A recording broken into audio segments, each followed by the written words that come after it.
Hello, hello, hello. Oh, wow. Uh, Good evening. Welcome back to your Wednesday night conversation.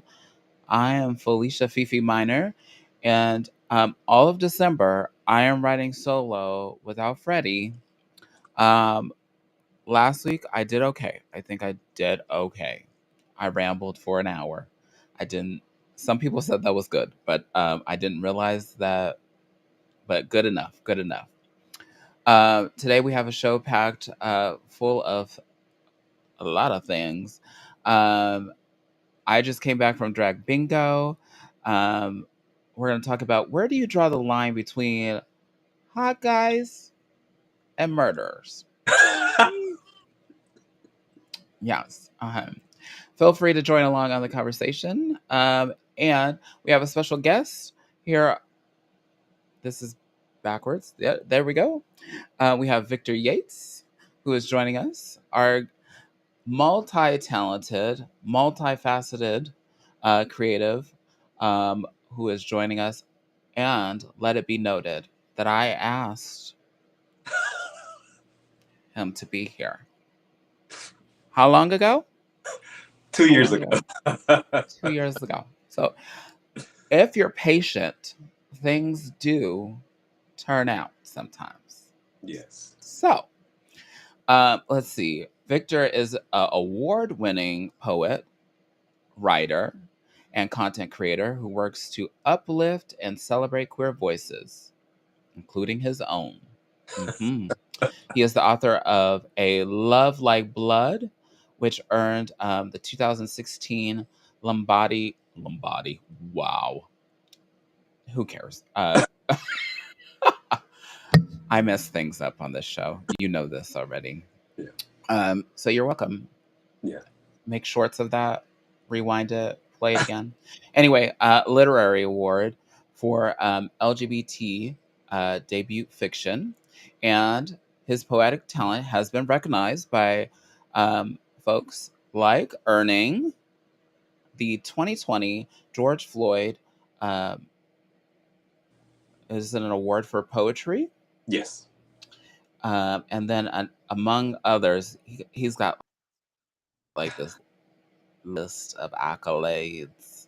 But what I find most interesting is that Victor is beyond the spoken word and not just on the computer, but is a typewriter poet. And we'll ask more about that among other things. And more importantly, more recently, Victor has been a part of the show For the Love of DILFs. And for those that don't know, we'll get into it later because there's a lot. There's a lot going on here. But welcome, Victor. Feel free to join in on the conversation. Um, and I, you know, 2 years in the making. 2 years. Yeah. That's all I'll say. That's all Yeah. I will say. Yes. The question I had for everyone doesn't seem like everybody's live in the chat. Let me see if everybody, because sometimes we don't show up places, and that's really terrifying. But my question is that is there anything that you have done that is like a work of art that like people would be shocked to know? You can answer the question too, Victor, but that is definitely an audience question. Okay. Like, is that like, is there something that you would be like, I do this, and people would be like, oh, wow, I had no idea. And you'd be like, yeah, duh. Hmm? What about you, Victor? Anything? Nothing shocking, but I have an incredible friend, Francesca Lelaine, who is a talented fine artist. And after the pandemic, I wanted to collaborate with as many artists as possible. And so she asked to create like a full-size cast of my body to make a sculpture. And so I was Oh, in wow.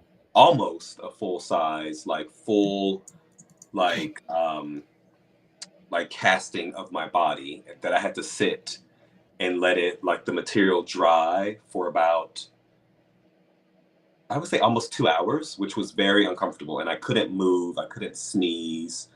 Um, it definitely was a lesson And in patience, I'm sure.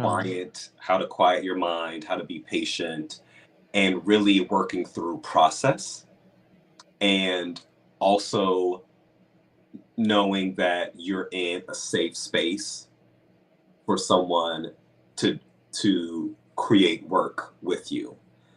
Um, Hmm. and it is a incredible piece. I'm really proud of that. Oh, so she actually like materialized something Yeah, and it went on display somewhere. yeah, yeah. Oh, wow. Oh, you're gonna have to share that so we can see that later. Oh yeah. And I'm actually, I was going to, I'm still doing it. I was supposed to write a poem about that process and send it to her. I haven't done Mm. that as of yet, but I'm working. This is a common thing with you. You like to keep people waiting. Mm-hmm. Okay, Keeping so people waiting. I wear 20 different hats. So as you stated, I'm a writer, a poet. I'm a content creator on YouTube. Follow me on YouTube right now at writer writing VICYATES. I'm a background actor. I might be on set tomorrow. I currently have a 3-month contract with a tech company. Um, I'm a social media manager. I am a brand ambassador. I worked with different types of clients from Martha Stewart to Takis. Um, and I feel like I'm forgetting something, Mm. but I wear many. The rent is always due and is very expensive in LA. So I'm a hard worker. And now, soon to be reality Hustle star. is the culture. Yes. From, Well, it's uh, not soon. well, It's we already shall, started. we shall see. Okay. Yeah. I just ask if you decide to run for president that you don't pick random cabinet members. No, it'll only be That's all I'll ask. drag queens and hot guys who are not murderers.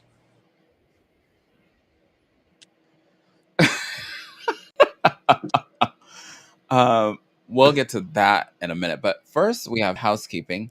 If you want the VIP treatment, you can get our exclusive content on Patreon at patreon.com/live with Fifi and Freddy. Uh, like Victor said, rent is always due. And anything you could do to help, you can get access to us any time. This is just a better, tighter knit place to do it, right? There's things on there that I talk about that I don't post on Facebook, that I don't post on Instagram. So you're welcome. And I believe Freddie posts some stuff on there too. So, and he did before he ditched me for December. So he didn't ditch me. He's in a local play, and which is a queer take on A Christmas Carol. And so it's just me. This is week 2, and so far I haven't burnt the house down. So if you want the VIP treatment, I'm still contributing. Freddie's still contributing content there. But if you want other stuff, like if you want the merch that comes with it, we have the $5 membership that comes with a sticker for after you've been with us for 3 months. But I feel like the deal is when you do the deeper plunge for 15 or the G spot, tantalizing the G spot for $25, and you get a sticker, a mug, a t-shirt, a tote bag, and it'll all be sent out by Patreon for you all that remember quite clearly that I don't remember. I'm kind of like Victor. I forget to send stuff out, and so um, it just sits in my house, and then people go, "Oh, did you send the merch to me?" And then I go, "Oh, you know, I've been meaning to go to the post office," and then I keep forgetting, and that's what happened the last time. So some people have been happy to incline to get the $25 uh, membership because I'm not sending it out. It's a deal all in itself. I don't have to do anything. We'd like to thank our patrons Brandon, Cassandra, Chris, and Michelle, D, Drake Jensen, and Michael, Casey Starr, Carrie and Corey, Kim, Joan, Leanne, Madam Askew, and the Grand Arbiter, Nicole, Patricia Mason, Shannon, and William. A big shout out to Wigs of a Kind for supporting us this season. Um, Marissa, um, she's due. She's due. As I sit here with a room full of hair, No. but she's due. But I love Marissa, and she has been my wig gal for like more than a decade. Oh, wow. Um, and then a big, massive thank you to Laura Renfro for your incredible support this season. Message us if you want to find out how to support our show. Do it. You too can support drag artists like us. Yes. And if you're watching on Facebook, you can tap the star button, which I feel like is usually under me somehow. But I'm on this side. But I think it's right here. I could go to Facebook and find out, but I'm not going to. So that's another way to support us. Now that that's out of the way, let's talk about the weekend. Victor, what did you do this weekend? I've had a crazy. Last week was crazy. So I was in New York the Mm-hmm. 2nd through the 5th for a viewing party for the show at a bar in Chelsea called Rebar. Mm-hmm. And it was successful. And then I flew back to LA on the 5th and was in my apartment for 4 hours, flew to Vegas for 4 hours, came back, and then the very next day went on set for a film that comes out next year. And I'll give you a little preview, which I'm probably not supposed to, but I play the world's most famous drag queen. And that's all I'll say. Oh. Yeah. How? Oh. Can't give any Mm. details. But MDMA. but I will tell you what I'm wearing. I'm Huh? wearing a leopard trench coat, pumps, but there's nothing under the trench coat. Interesting. Interesting. So we'll have to keep an eye out for that. Yes, next year. Okay. Yes. Huh. And what did you do? I did know. I did notice that you were traveling quite a bit, and I was like, oh, Yeah. oh. Wait, you forgot one thing. Well, that doesn't. It wasn't really the weekend, Yeah. but yesterday, didn't you do something? Oh, yes. Like you totally Um, forgot. yeah, I have 100 things to do. Um, I had the privilege of seeing Tinashe at the Meta pop-up store in West Hollywood, and it was an incredible experience. Lala Milan, who is a successful Black social media influencer from like 2012 era, still grinding, still doing Hmm. her thing. She was the host. Tanasha gave a talk, and it was to talk about her creative process and also her collaboration with Ray-Ban Meta, which are smart glasses that use AI technology. And a lot of Hmm. interesting people were in the building, including a very controversial man who had something to do with a certain push at a Charlie XCX concert.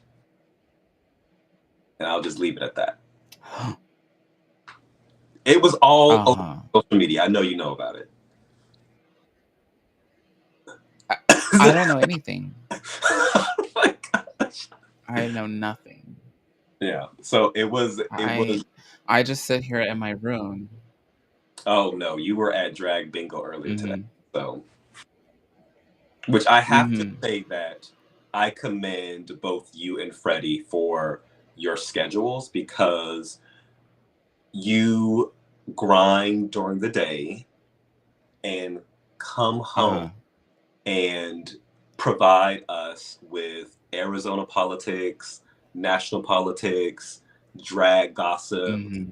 beauty, and glamour. And we are so thankful for everything that you Oh, thank provide you. community. Like I look forward to listening to the show. I've been bad for the past few weeks because I've just been like all over the place. I can't imagine what you would be doing. My schedule gets crazy. It's been really crazy for this entire year. It's been really crazy. Yeah, I bet. Um, yeah, you almost forgot the one thing that I was like, whoa, wait a minute. That's a pretty big deal. Uh, was it a sip and paint or was that something Yeah, different? it was. So I was thinking it was going to be like canvas. We were going to get paintbrushes. No, there was a giant cube installed in the center of the retail space, and we received markers to draw, and it was really cool. I'm pretty sure that they're going to take that cube and ship it to Meta headquarters so it can be on display, which I love that. I didn't stay for the entire thing. Mm. I was a little tired. I had to go. But I love Tinashe. I saw her perform. I want to say 2 years ago in LA, and incredible presence, drop dead gorgeous, and is Hmm. incredibly sweet as well. And it was kind of unfortunate, but um, there was a long line outside of the retail space, and it was Oh, well, cold. Like I know it gets colder in Arizona, but for LA, it was freezing cold, and people were like in like tiny little clothing, and I was like, do not get pneumonia. Like we want you to be safe and healthy. Um, yeah. but everyone couldn't fit into the space, unfortunately. But it Hmm. looked like she was signing vinyls in the store. I think that's what she was doing. You didn't stay? No, I could not. I could not. It was You didn't impossible. get a vinyl for me? No. Well, but that's a great opportunity. Great Yeah, opportunity. yeah. It was really cool. Um, I did not have the weekend compared to yours, um, but I feel like I did one thing. Oh, I did a couple of things Okay. because um, I lead the life of domestic uh, leadership. Let's call it that. Okay. Where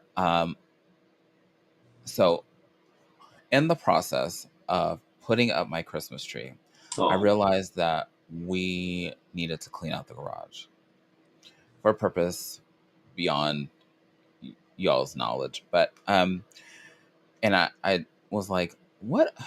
Can we just clear this out? And so I started, and when you walk in the garage now, you can clearly walk out and walk in. Mhm. There's nothing that you bump into. So this was an accomplishment for me and my daughter, Oh. and so that's one thing. Proud moment. Proud moment. Proud moment. Other thing was that I put up the two Christmas. I didn't put up both the Christmas trees. I put up one, um, and then we decorated for Christmas. Oh. It's starting to look a lot like Christmas here. Um, I thought about decorating for Christmas in here, but The next place other than my garage that needs cleaning is there's space over here and space over here that needs to be cleared up. Okay. So I cannot put a Christmas tree in here, or I will be Ah! creating a fire hazard to myself. So yeah. So um, I believe we did something else, but I'm forgetting now. Um, Goodness gracious, I got a haircut yesterday after like months of just letting it grow, and it was starting to bother me because I'm at the age where I grow ear hair. And if this breaks the illusion for you, I'm so sorry. Um, I grow ear hair, and it was starting to like mess with my actual hair. And I was like, this is so gross. Like, ooh, I didn't realize ooh. that 20-year-olds could grow ear hair. Oh, That's you're so nice and forgiving. Oh, goodness gracious. I wish. Well, at least 21. okay. 21. I like to be able to enjoy myself. Okay. Um, but this is of the lesser fun things. But um, so last week the baby was having stomach issues. This week it's my turn, I suppose. So yesterday I was having some issues. Today I stayed in bed until like 2 o'clock because I was having the issues. Okay. Use some of the suggestions that folks gave to us last week. So there's that. I am drinking Pedialyte and sucking on peppermints, Okay. like I like you said, Ah, 21. whenever I have stomach Mhm. issues, I go to Which the store and get fresh ginger, cut it up, and put it into a tea, and it makes me feel better. mm, I will. I'm on the ginger ale train because I feel like what was not happening was not supposed to be happening. It was not nature. Yeah. Nature has surpassed my goals. Yeah. I'm trying to keep y'all from um and I am feeling better, and many folks were concerned that I was uh working and not caring about my health, but I am.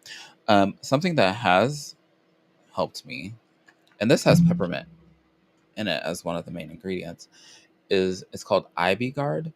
Oh, okay. Um, it has helped a lot because I was taking something else and it was not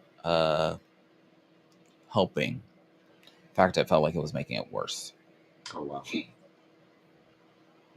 So today went well.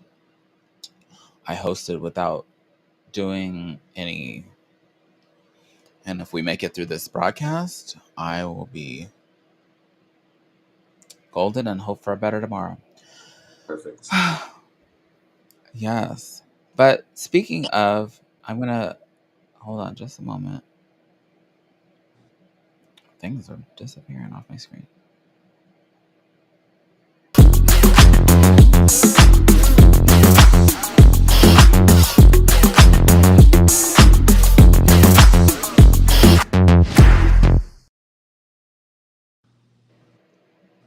Ta-da. Um, but speaking of health, um, we were talking earlier about like planning for 2025. And I feel like health is in there. If it's not for some of y'all, maybe it should be. But what what are some things that you have going on? I know you are always planning things. Um, what are some things that you are looking forward to doing for yourself? Not like work, but yourself Yeah. in 2025. Yeah.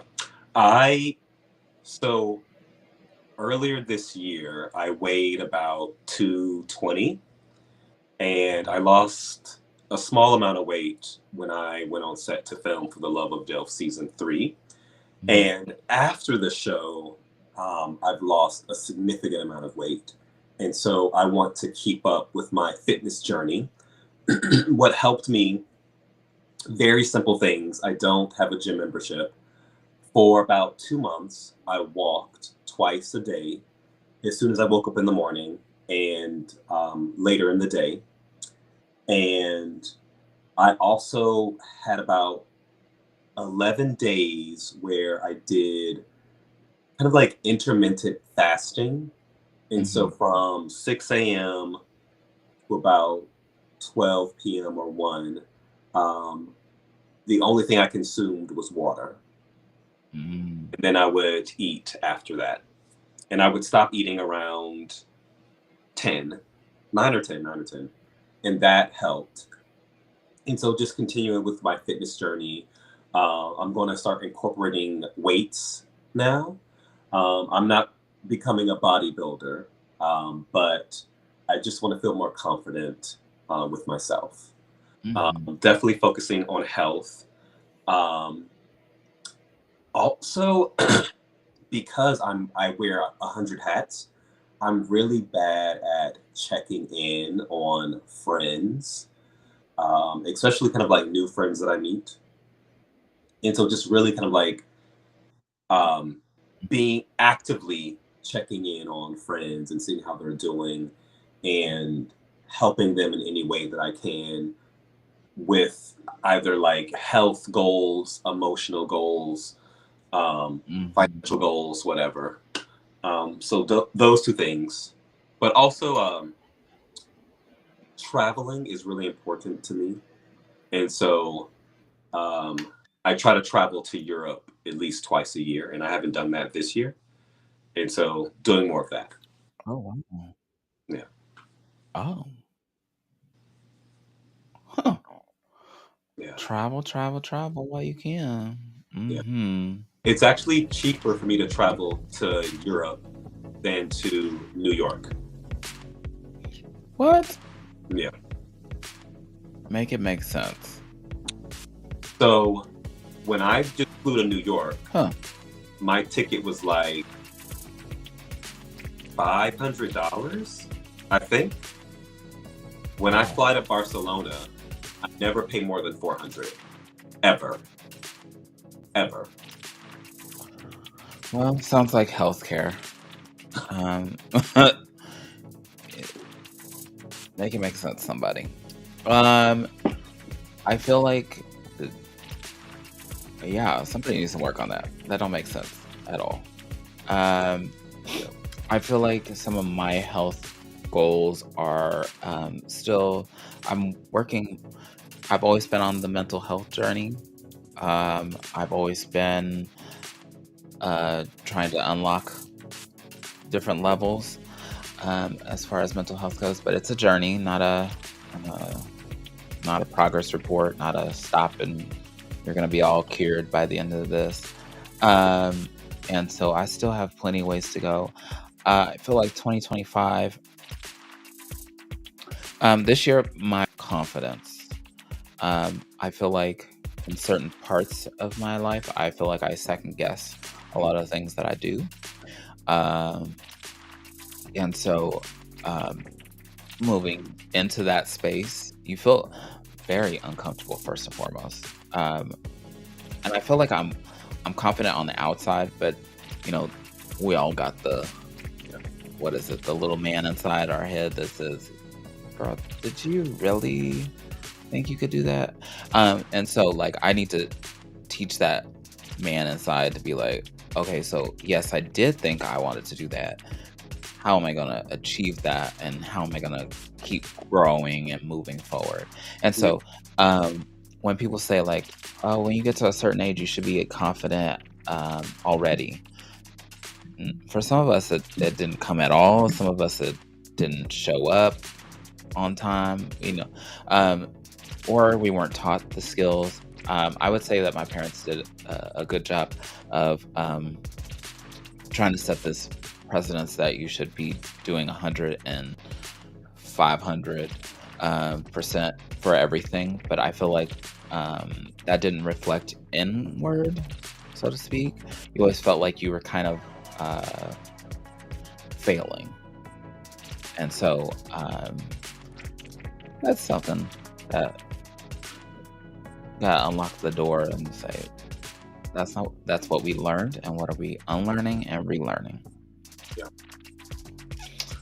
As far as physical health, after all this get stuff, we'll focus more on that. I feel like I eat relatively unhealthy at this point.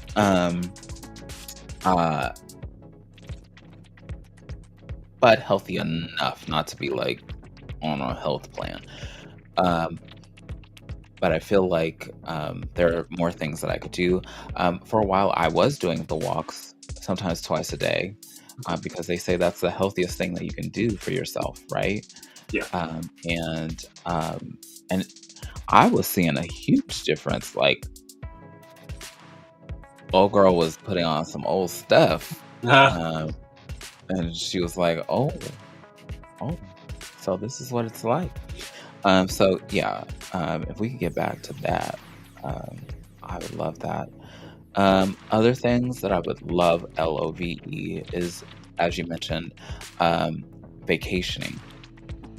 I feel like as a person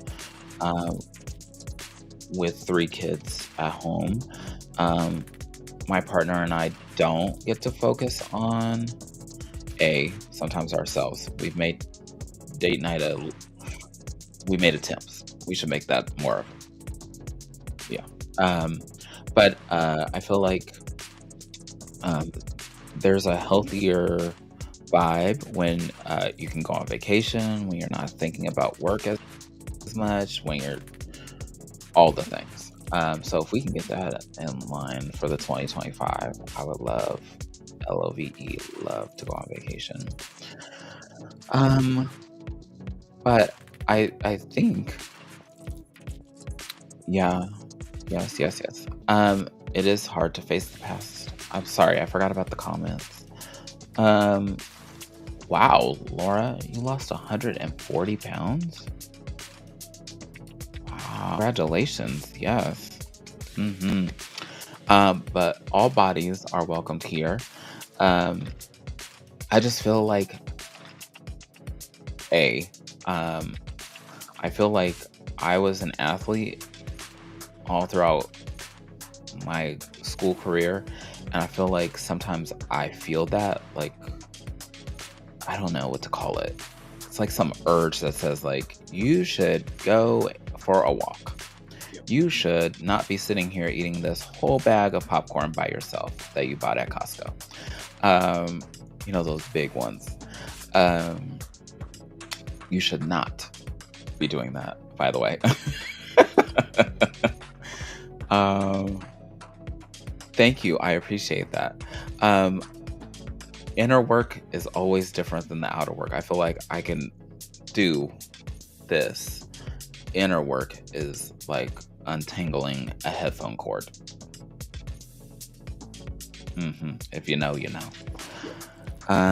Yes, I go at my own pace, and what I choose is what I choose to be.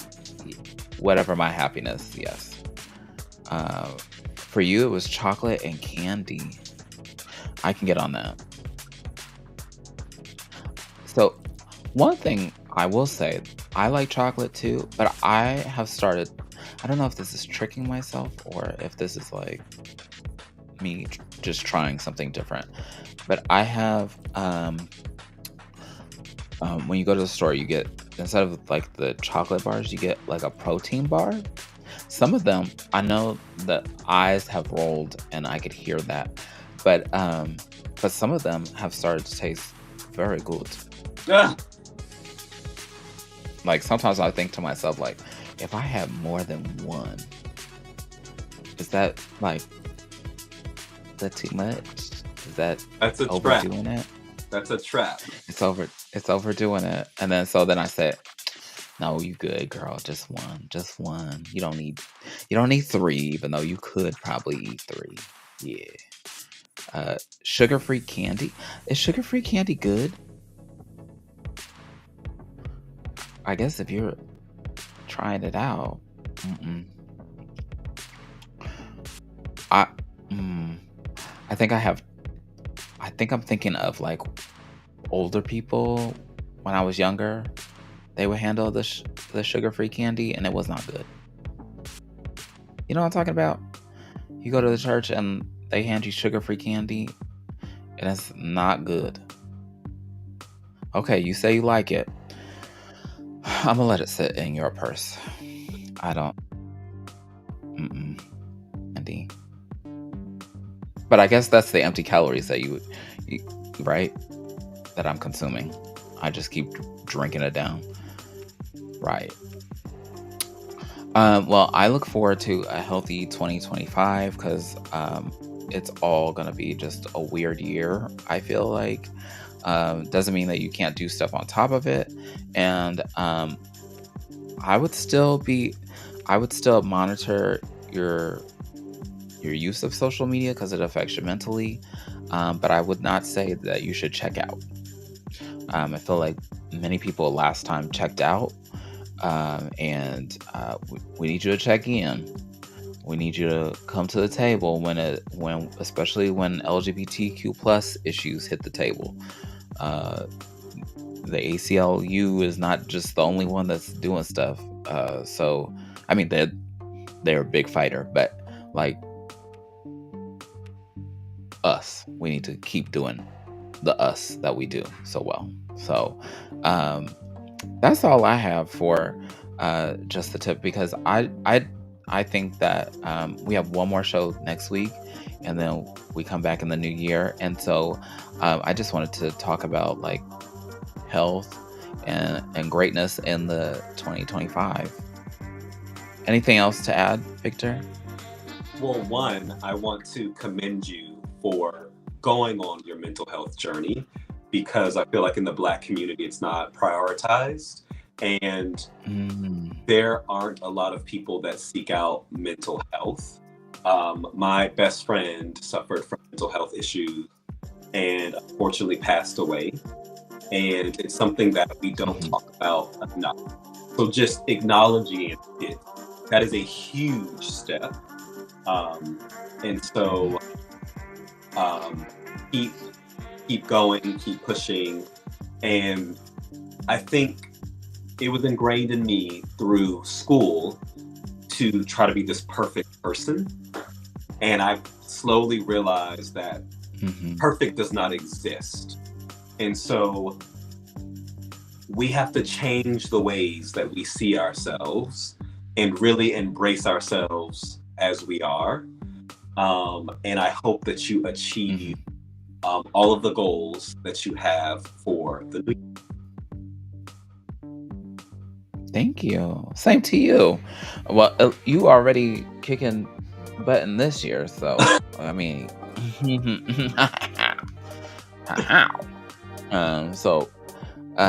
yeah. And I can't wait to see what 2025 brings you. You're already working on projects for 2025, so boom, boom, boom. Yeah. Let's see. We're moving very quickly. Well, slowly but quickly. That's how I'm functioning at the moment. Let's go into. We're just gonna talk about. Here we go.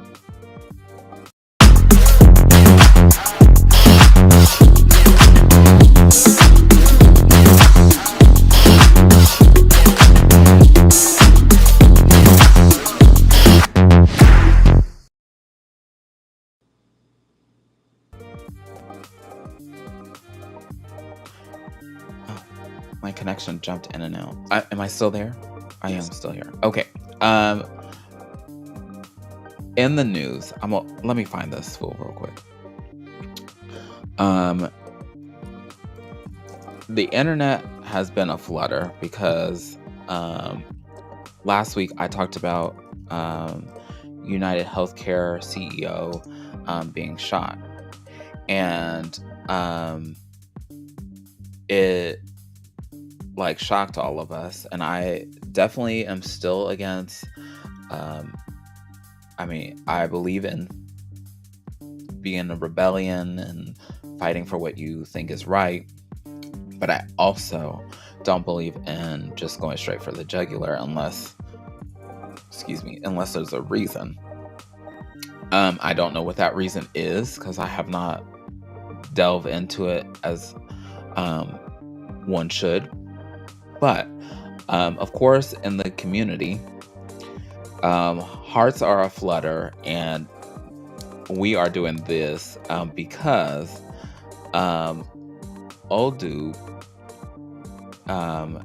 is a pretty decent looking guy. Let me see if I can find the pictures of him on social media. Maybe this is a good one. This is a good one. And everybody was like, well, he could murder me. And I was like, no, girl, no, we're not doing that. We can't do that. So this is a picture of, what's his name? Oh, sorry. Luigi. Luigi. That's because the first thing I saw, somebody said something about being Mario. And then I was like, you can't be serious. And then so like, I'm not even paying attention. And then I keep seeing stuff and I'm like, let me see what's going on. So then I guess they caught him at a McDonald's. Yes. For some reason I thought he would be hiding out, but he wasn't. And so the internet went aflutter because they said, well, I can get past the part that he murdered somebody. And I was like thinking to myself, y'all, we have lowered the standard. No way. So yeah, he was arrested. And this is his picture after he was booked. So no, I don't want my news summarized. Thank you. But what do you think? So I have not went on a deep dive on social media. However, people are speculating that he had some type of back injury, and due to the words that were written on the bullets, that they believe that he had some type of claim that was not approved, and he received some type of out hospital bill, and because of that is the motive. I do find it odd that the community has really thirsted after Luigi, and it has turned into this 24/7 news cycle. Like the day that it happened, it was just it was immediate. And when I woke up today, it's all that I saw on social media. People are creating AI adult content featuring him. It's creating all of these memes. This is probably the biggest news story of the end of the year, which is completely shocking to me. But we will soon find out through court what the actual motive was. Well, we hope so. Just like I said, I'm not in that boat of, oh, well, he's fine. I'm just thinking to myself, he just shot somebody, y'all. Literally. Are we thinking about that? Or no? Okay. So, I was like, I cannot even understand. Yeah. But it has called about healthcare and what the future of healthcare should look like. So that's a positive thing that has come out of it, the cost of healthcare. And it has definitely sent a message throughout the industry, thinking about ways that we can reduce the cost of healthcare. So a positive came out of it. Also, I saw a couple TikToks that were talking about that he shot the CEO of United Healthcare, not the CEO of United Health Group. They are so United Health Group is the umbrella, and then United Healthcare is like one of the subsidiaries, whatever. You know what I'm saying? It's one of the tiny companies under there. Uh, um, letting that go. I am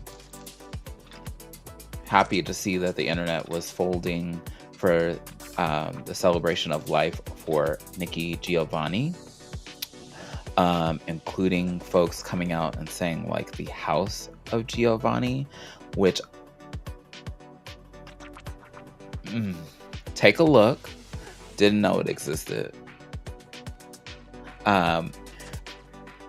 She was a poet, a writer, a commentator, an activist, an educator, and I believe up until the end, she was just moving things along and still contributing to the creative community. So beautiful that people have uplifted her voice on social media. I believe I watched an interview with her where she's talking about love is a responsibility. And you just like people like her and people like, she gives me that vibe that Toni Morrison gave. Like, you just felt like no matter what they were talking about, you just felt like you were welcomed in the room and you were like, yeah, okay, yeah. And if you have not read her work, if you have not seen videos of her reading her work, you need to. Victor, how, as a writer, as a poet yourself, how does Nikki fit into that influence for you? So I am so glad that you decided to talk about Nikki Giovanni and Toni Morrison. Those are two of my favorite writers in the world. Nikki Giovanni is one of the individuals that I discovered early in life, along with Maya Angelou, and that's how I wanted to become a poet. I live really close to a library, and the first poem I ever read was The Black Family Pledge by Maya Angelou. And so that's when I started writing poems.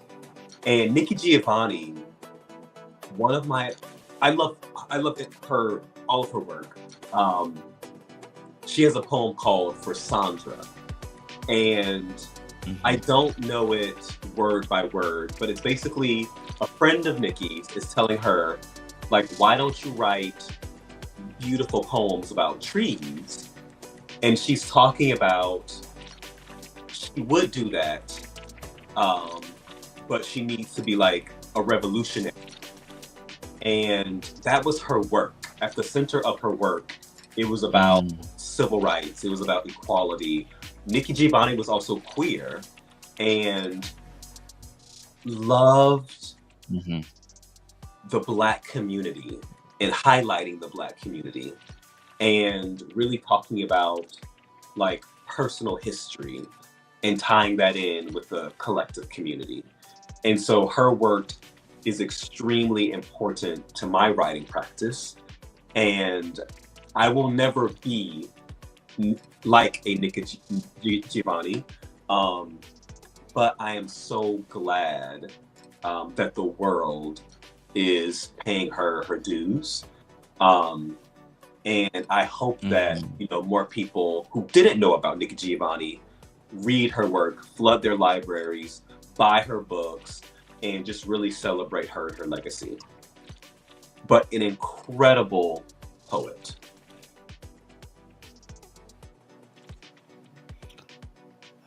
I'm trying to find the video that I just saw. Um, just and you can listen to her recordings too, on most platforms, I believe. Yeah. If I'm misspoken, then I'm sorry. But I feel like I saw a lot of stuff on YouTube this week. I also I'm on LinkedIn, and I saw a lot of people trying to bring her into the conversation, and so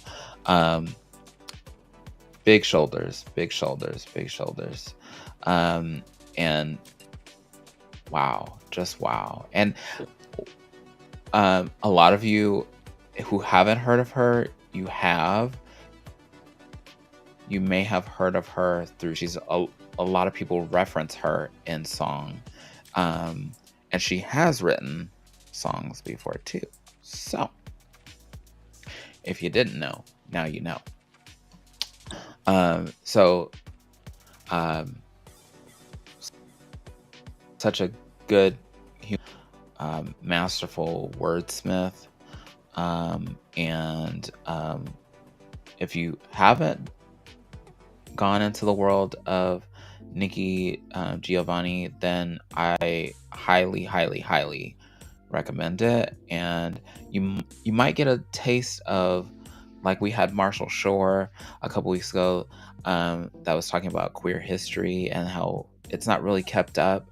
So like you could get your own taste of queer history. It's not going to be printed in a book. Yeah. I didn't read about Nikki Giovanni in a book. Yeah. I mean, I did, but not taught. Yeah. If that makes sense. Yeah. And then, like you get all these wonderful people, and then they leave out like so much more wonderful people. And so she's one of those people that once you read it, then you like. I'll have to read through some of her stuff and see if I can pick out something that that I think is just stellar, and we could talk about it next week. But I thought Victor being on here is perfect. Not that her death was good timing, but you're on here and you could talk more to her, and yes. But with that being said, we will segue in to talking about you, your storytelling, your poetry. As a person of many, many, many, many, many, many, many hats, I had trouble coming up with questions because I don't know what to focus on first. Okay. But so you mentioned many times A Love Like Blood, right? Your piece. Talk about that piece, and then talk about what you were recognized for and maybe the inspiration behind it. Okay. So A Love Like Blood, it's about the intersections of race, religion, immigrant life, sexuality, Americanism, and how that can disrupt the father-son relationship. And so I was inspired by just stories of young queer individuals who cannot come out to their families for safety, protection, to not be homeless. And sometimes when you're young and queer, you have to ask yourself, should I come out? And if when, what would that look like? And so even though there's kind of like a coming out process in the story, it's really a coming in story about acceptance, self-acceptance, acceptance within family.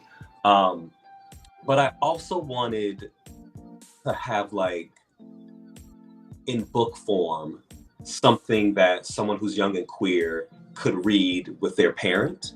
If their parent, has questions, And so I wanted to like have like a resource of some kind, um, so that really families could bond together. There was nothing like that when I was growing up. And if I did have something like that, it would have made it so much easier.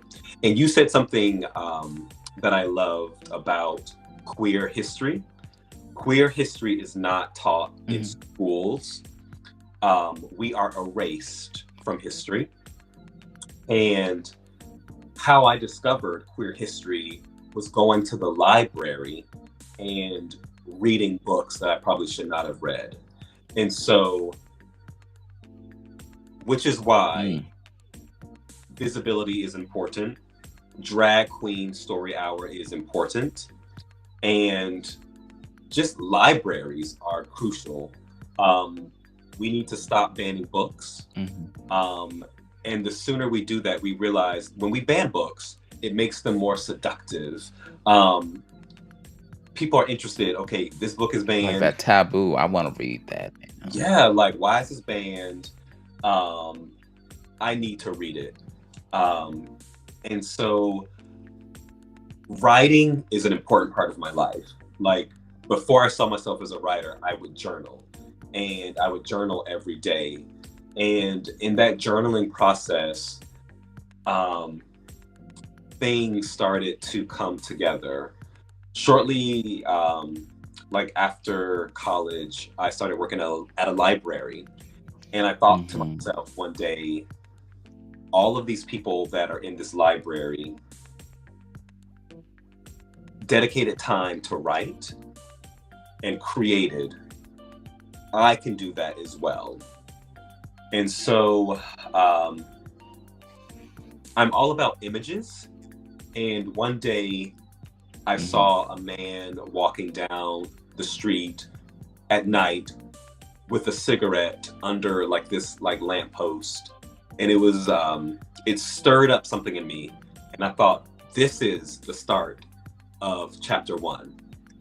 And later I realized that chapter 1 did not go with the book, so I completely cut it. But it was such a beautiful process to write it because I got to sit with my thoughts.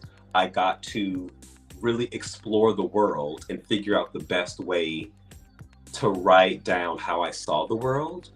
And it became like therapy almost, to tackle things that I was going through and then put it in word form. And eventually every word made sense. And that's when it was published. And so in 2015, I won the Lambda Literary Award for Best Debut LGBT Fiction. And I was not expecting that at all. And so because of the book and writing it, it opened up this new world for me. That's when because I would never call myself a writer, but that's when I started calling myself a writer after that. And I've been given so many beautiful opportunities. I started working for a summer camp that was specifically for youth impacted by HIV and AIDS. And then after that, I'm working with a camp for students who are gender non-conforming and trans. And I have learned so much about myself through working with young adults. And so it has just, it's given me so much. Like my life has become enriched because of that book. And currently, because of For the Love of DILFs, I am working on a chapbook about gay love. And so for, I brought my typewriter to set and I typed poems. And I want to include the poems that I typed and the poems that I make per episode. So I've posted about 3 poems on my Instagram. And I like to make them light. I'm a part of a queer typewriter collective in West Hollywood called Pride Poets. And we take out our typewriters, we go to private events, we go to galleries, and we create custom poems for people. And I love writing gay poems, gay love poems. Those are my favorites. Mhm. So how does the Queer Typewriter Collective contribute to your artistic expression and your vision um, as part of that? Yeah, I'm so glad you asked that question. In 2019, I went to LA Pride, and it was about 90 degrees. It was so hot, my back was on fire, and I was almost dehydrated. And so I saw a sign for free water. So I ran to get some free water. And it was an activation for bubbly water. And they had paid a bunch of queer typewriter poets to type poems for the public at LA Pride. And so I went to a poet and they asked me some questions. Huh. And it was so beautiful, so magical. In 2020, there was a call for the next group of poets. So I applied, was accepted, and it has changed my life. 2020 was a very dark time. I wasn't creating. And so we actually were on Zoom, and we would have open mic nights where the public could go into like a private break room and have a custom poem written for them. That experience led to me winning the George Floyd honorarium for poetry through the Los Angeles Press. Because of that experience, I started creating poetry short films. And I was able to support myself through the pandemic by getting art grants and literary grants to create poems and then poetry short films. And so it's this one opportunity after another. And so now I actually work on the Instagram for the Typewriter Collective. I'm the person that manages it. And so it has really helped me to think outside of the box with my writing career. And I now see it as an art practice. And not only am I a writer, I'm a typewriter poet, I'm a filmmaker, I'm a performance artist. When I take my typewriter into public spaces, that is a performance. And so I now think of writing and creation as a business. And through that business, I'm allowed to receive grants. And so it has really changed my life. Wow.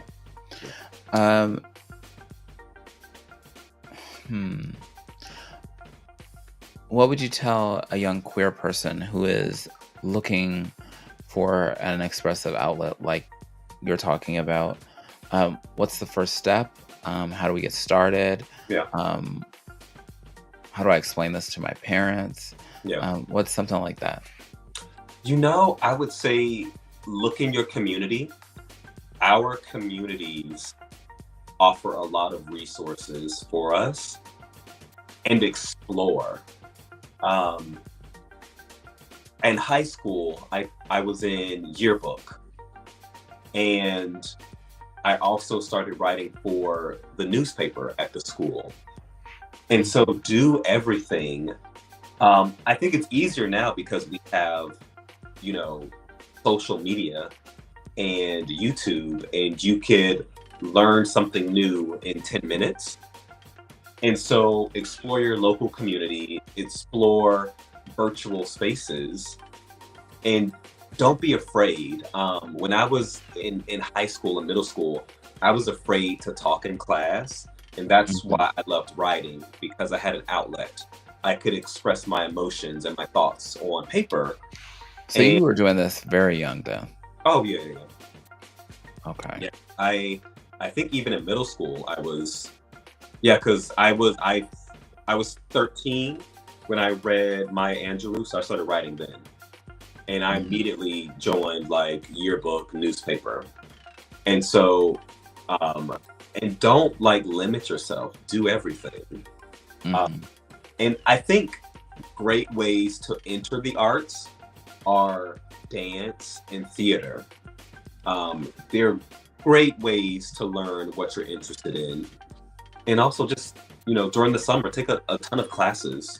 I went to, I majored in writing, but at an art school. And that was a game changer, especially during the pandemic, because I would tutor fine artist students and I would read about their work. And we had 3 galleries on campus. And so I would go to the galleries and I would read the descriptions and I would write them down. And they typically would end up in my writing because like artists have this beautiful way of describing their art. And it just taught me that in order for art to exist, someone has to see it. So writing is the same thing. In order for writing to exist, someone has to read it. So I was like, well, how can I get my writing out to more people? Short films. So one of my short films was selected for a film festival in Berlin in 2023. And so I got to go to Berlin. And that was an incredible experience. Wow. So it's opened up so many doors. And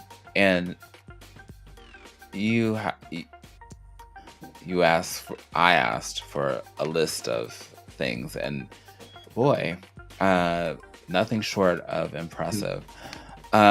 So you do the writing, you do the typewriter, poetry, and you're also a content creator. Let's talk about YouTube and what role that plays in sharing your voice and connecting with your audience and bringing this full circle for you. Anyone that's watching this on YouTube, after you finish, go to my YouTube channel and look at it. Before the pandemic, I worked at a dermatology office as a social media manager. And my job was to bring in influencers. And so I would learn tips and tricks from them. And so when the pandemic happened, I was furloughed, so I had to sit at home. And so I thought to myself, let me start posting to YouTube.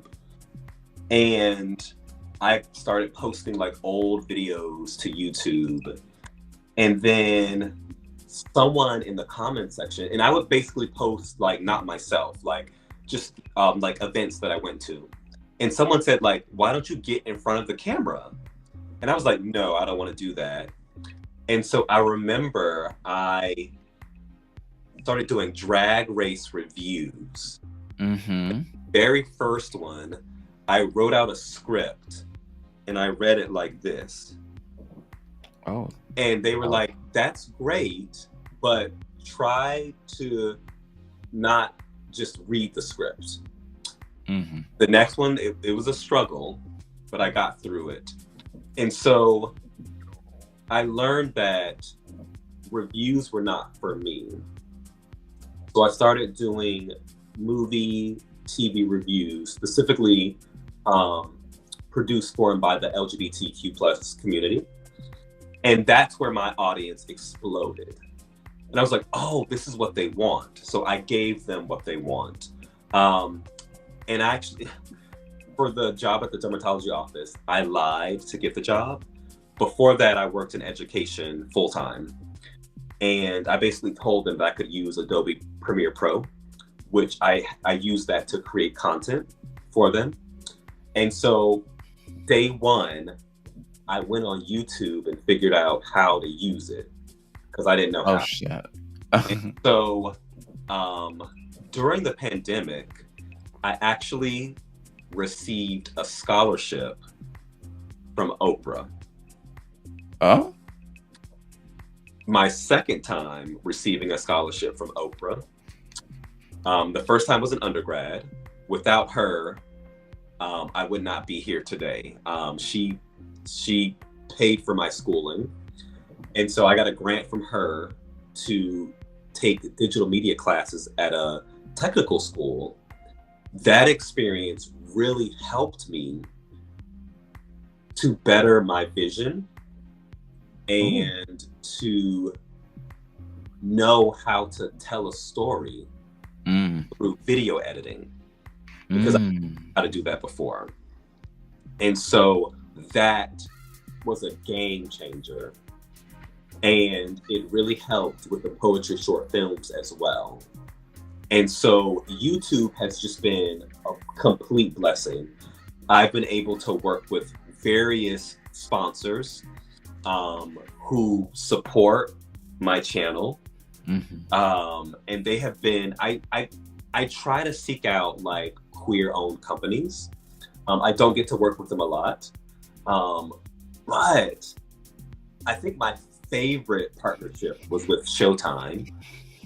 I got to preview Fellow Travelers, which, if anybody watching this has not seen it, it is one of the best TV shows of last year. What is it called? Fellow Travelers. It stars Jonathan Bailey and Matt Oh. Bomer. Oh. And I want to say it's the very first time that like a major network hired two gay men to play love interests. And Hmm. it basically follows their lives from the 50s to the 90s in DC. Hmm. And it is beautiful. And there are two Black principal actors who are also in it. And it talks about queer history during the 50s. Oh, wow. And one person in it's a TV series. One person in the TV series is Stormy. I forget their last name, but they were a Black queer nightclub singer, who during that time, like, you don't know if they were like a stud or Oh, trans, Stormy Daniels. but an incredible figure in Black queer history who is highlighted in this TV series. It was Mm. nominated for a number of Golden Globes, and I believe Matt Bomer won for Fellow Travelers. And so just Wow. incredible. So that was probably one of my favorite partnerships, was with Showtime. I also got to go to season 16 premiere of Drag Race beginning of this year. And that Oh, was cool. wow. So yeah, so YouTube has really put me in places where I probably shouldn't have been. There's always a reason and always a place for everyone. Um, well, speaking of stepping into spaces, now you have stepped into a new arena. You're on For the Love of DILFs. And I can I say that I was surprised that you said that you were on there? Because I mean, I've been following you for a hot minute. I didn't like it didn't to me, I didn't think that, not that you wouldn't. So don't take it that way, but Yeah. it just didn't run across my mind as Yeah. you would be Yeah. that person. So Yeah. what made you decide to join the show, and what was the experience like? So one, I have to say that For the Love of DILFs is one of the very few queer dating shows that highlights a diverse cast. And so I'm currently on season 3. Season 1 was a game changer because the host is Stormy Daniels. Hmm. We love Stormy.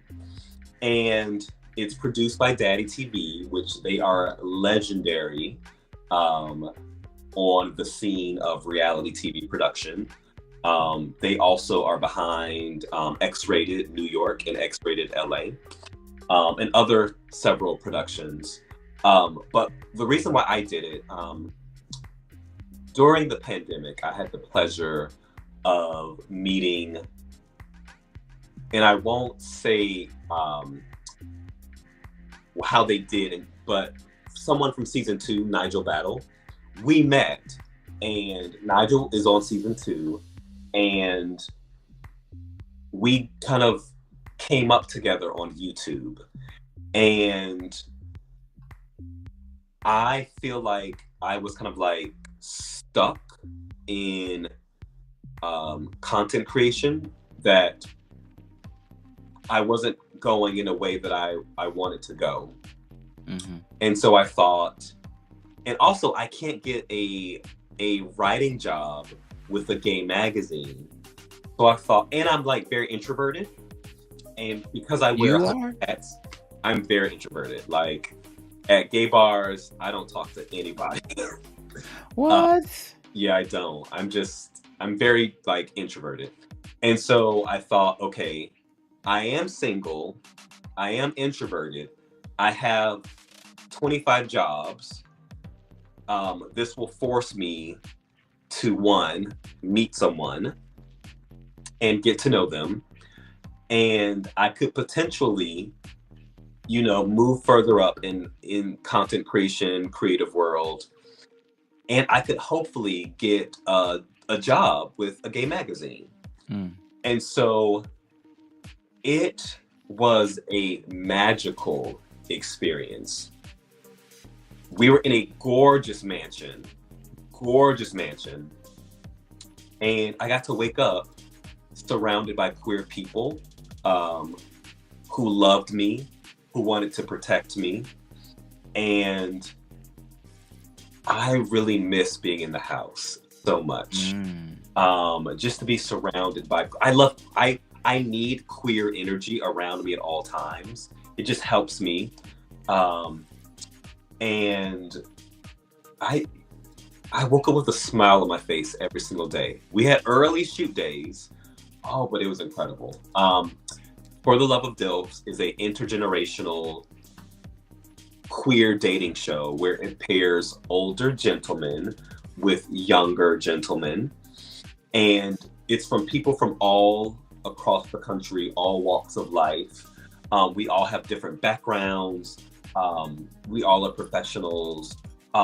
We all are goal-driven, and we all have a common love for each other.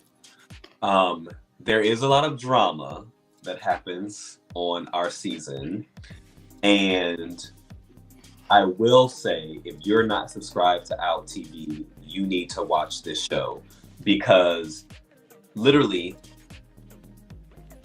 there is so much representation on this show. And season 3 dropped yesterday. I mean, episode 3 dropped yesterday. Mm-hmm. And it is very dramatic. A lot. Let's show them the trailer. I think this is the trailer. If it's not the right trailer, then you can scold me and tell me that it's the wrong thing. Okay. That's the way it starts. Don't judge me. Yeah. Grab your Speedo, because we're headed to DILF Mansion. Well, I heard there were some very sexy daddies out here, so I came right away. I've been called a daddy since I was like 25 years old. It's season 3, and the himbos are as hot as ever. I'm here to find my daddy. The conservatives haven't figured out how to stop me yet. But this time, it's the daddies getting wild.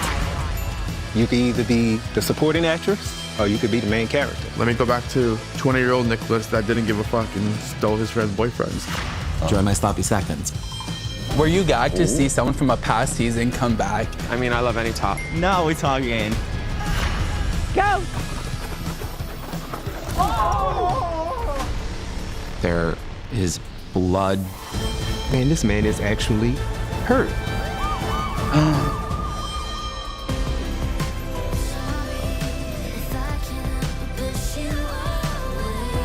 I feel like I'm becoming a daddy.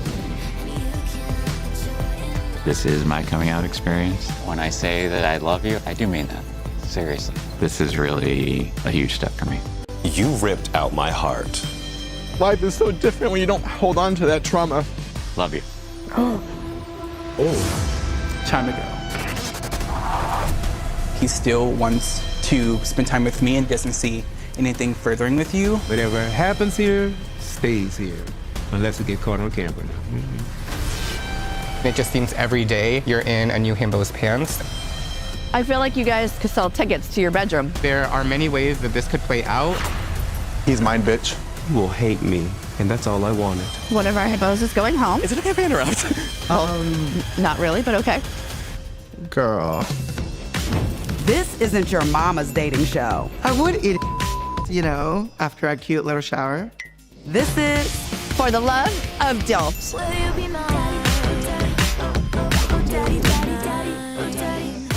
Send nudes.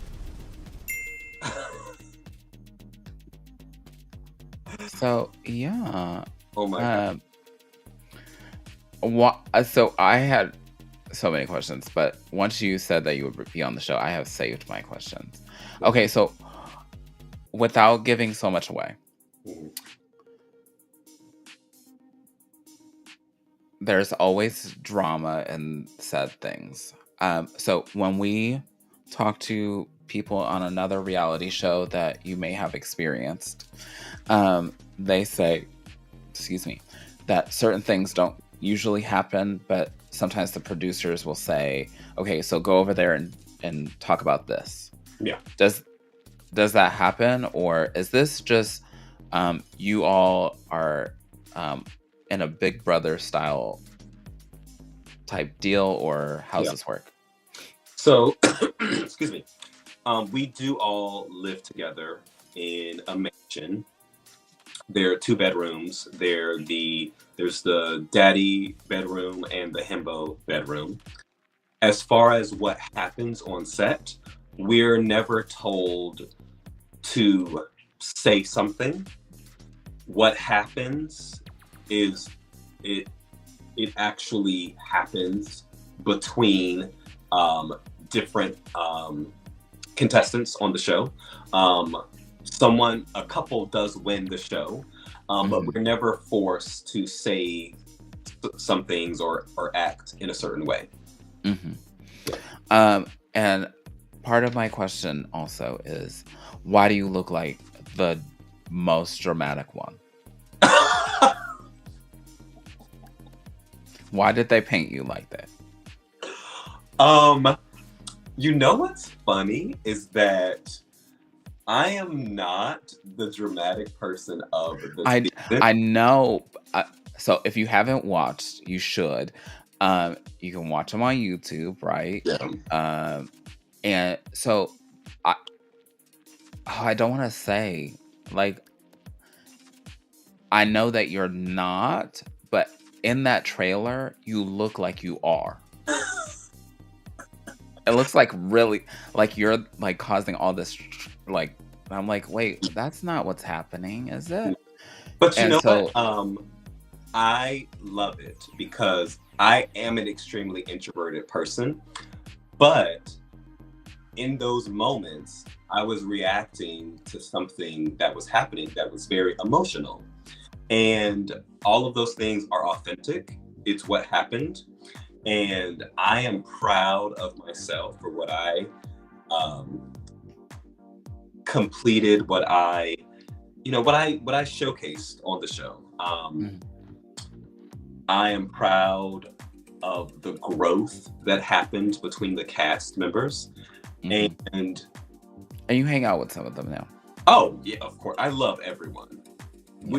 So LA, we had our premiere party on November 26th. Not everyone could come down, but most of us came down, and it was all love. And then we went to New York for episode 2 viewing party, and again, all love. So what often, like I said, reality TV makes you or I feel like it highlights different things about people that you probably would not have thought of. I've heard of people going on shows and then being like, well, I didn't really think about myself that way, but now that I've done it, maybe I am that person. Yeah. What do you hope the viewers will learn or take away from seeing you on the show? Well, I knew exactly who I was going into the show, so nothing was kind of like illuminated for me. I feel like the viewers will see that I am a oh my gosh, I guess I don't think of myself as conservative, but I think I do come off very conservative. Traditional is probably a better word. I'm very traditional. And I am probably seen as like a romantic, typing poems. And I will say that if the tables turn and someone comes at me a certain way, I will react in a way that they probably don't expect.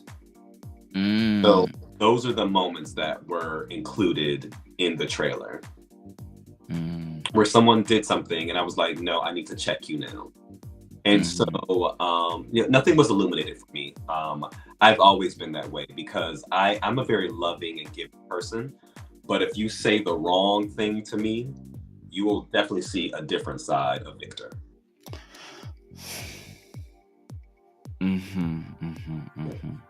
I can agree with that. I am nice 90% of the time. Yeah. But you flip that switch, I'm like, oh. Yeah. Yeah. You thought I was, okay. You thought I was a fool. Yeah. Thought I was a fool. Yeah. So how many episodes are there? There We're are on episode 3. 9 episodes. We have a like a holiday break for about 2 weeks. I don't know all of the dates, but the last episode airs on February 11th, which is a day before my birthday. I'll be 29. Okay. Me 21, you 29. Yeah. Glad you're older in this scenario. Yeah. Since you are the daddy, and we can see that weekly. And you said we're taking 2 weeks off. Okay. Yeah. Do you have any more premiere events? Do you have any more viewing party events? We haven't talked about it, but I really want to go to Miami. And it's probably too late. It is too late because it would have to be for next week. Because we have a new person coming in and they oh wait, did I scratch that? You have to watch to find it. Yeah, something happens and someone lives in Miami. And so I wanted to go to Miami, but it's probably too late for me to look at tickets. But we will have a finale party. I want it to be in LA. Because I was at the Abbey in West Hollywood. And so I want to have it again in the Abbey. Oh, full circle. Yeah. Okay. Yeah. So when do those premiere? Every Tuesday. Every Tuesday? Yeah. Okay. Yeah. And it's through OUTtv. Yes. And if you follow Victor, you'll see little snippets here and there, and then I'm like, like today I was like, let me go ahead and sit over here and watch this. Yeah. So today was like a slow post day. I wanted to upload like a ton of content, but I didn't because I'm working on like a project for a film festival that I'm working with. But tomorrow, always working. Yeah, always. Oh, always. damn. And I'm hoping that when this is over, I have a text to go on set tomorrow. Because LA is expensive. And I'm trying to buy a house soon. And so I need all of the money that I can get. And speaking of money, if you are watching this, follow me on YouTube and follow me on Instagram. And if you send me receipts, you'll get something very special in your DM. Oh, exclusive content. Yes. Content Deliverables. that is very racy. We'll have to talk about it on the Patreon. Let's finish up here. We've been about 30 minutes over.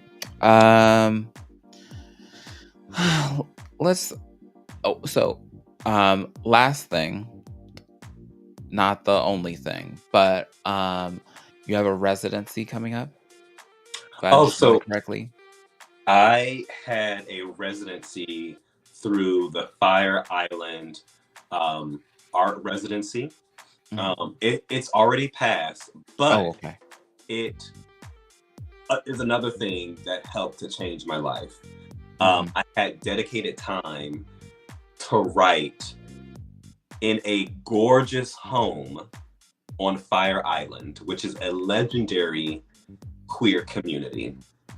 And it was the home of the father of one of the actresses from Orange is the New Black. It was recently built, and the board of directors would take turns to cook for us. And so it was beyond.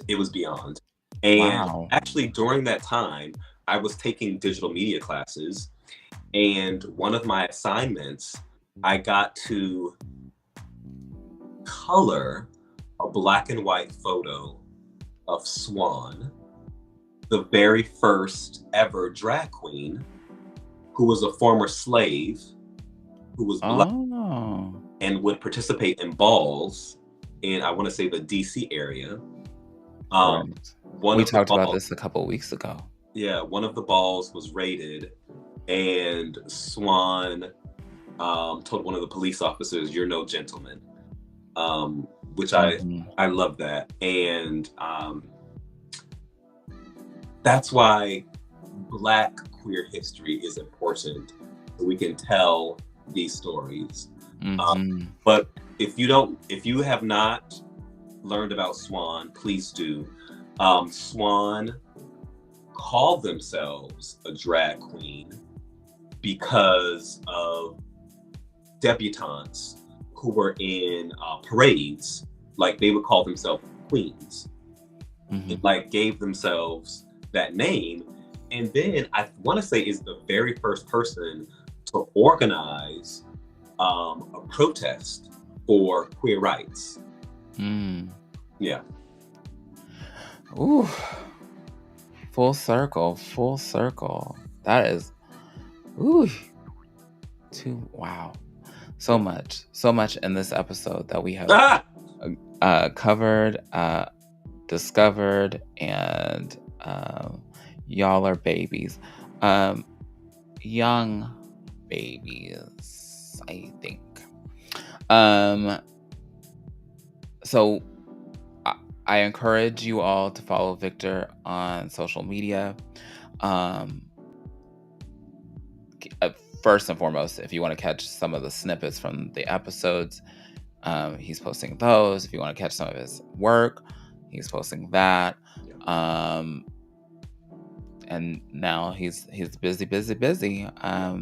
But thank you, Victor, for your time, for letting us into your world, and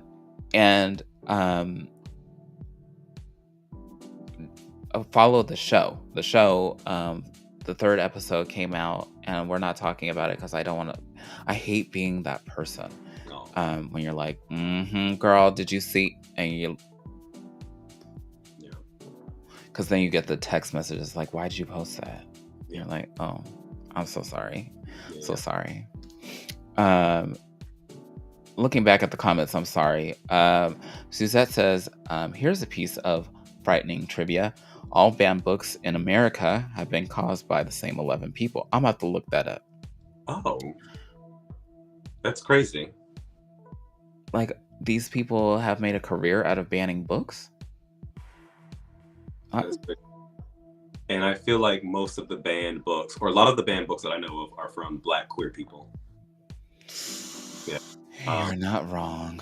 The color purple is one of the most banned books. Are we the only country that does this? Yeah. Yeah. The hysteria. Oh my gosh. Okay. Yikes. It doesn't surprise me, but yikes. So follow Victor on all social media. Watch For the Love of DILFs, and then like be in my inbox to be discussing it, because we can't be discussing it online. Yeah. I mean, we could. Yeah. Because you've had a couple people that have done some things with the show, right? And so I'm not that brave. I don't know how to tell people. I can't even live my day-to-day life. I will not. Well, I guess that's what this podcast is. I have. Yeah. Also, if you follow me on YouTube, Instagram, and become a VIP patron for this show, you'll get a double surprise. Oh. Yeah.